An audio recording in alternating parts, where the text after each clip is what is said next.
Il futuro non è ciò che accadrà, ma ciò che costruiremo. Questo è il motto della doppia tappa trevigiana di ieri per Inveneto. Il primo evento della giornata si è svolto nella chiesa di Sant'Eonisto, in centro a Treviso, al quale hanno preso parte circa 300 ragazzi.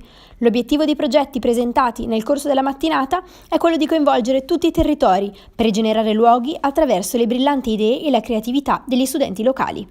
Partner dell'iniziativa è Unisef, società di servizi e formazione delle unioni degli industriali delle province di Treviso e Pordenone. E siamo qui oggi perché abbiamo partecipato a questo bando regionale per la rigenerazione, degli spazi del nostro territorio e ovviamente anche potendo in questo caso anche portare cervelli e i nostri talenti nuovamente sul nostro territorio.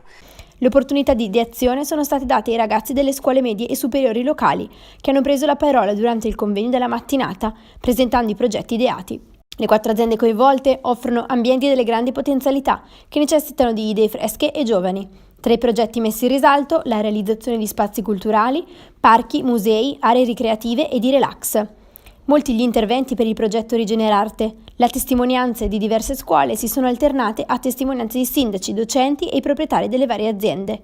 Inveneto nel pomeriggio ha cambiato di location e ci siamo trovati alle ex fabbriche Pagnossin, uno spazio dismesso ed enorme, oggi divenuto Open Dream. Dunque quest'area è stata un'area che inizialmente era acquistata per diventare un polo logistico, anche per le caratteristiche dove è ubicata, ma poi quando abbiamo alzato gli occhi ci siamo accorti che quest'area con un'archeologia industriale così importante doveva essere rigenerata.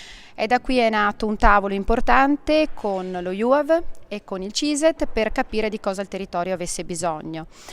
La rigenerazione urbana di quest'area è una rigenerazione che prevede una prospettiva poliedrica con una grande importante tematica che riunisce assieme turismo, arte, la parte del green e la parte più importante che è quella che adesso stiamo creando, di poter ospitare delle residenze degli artisti.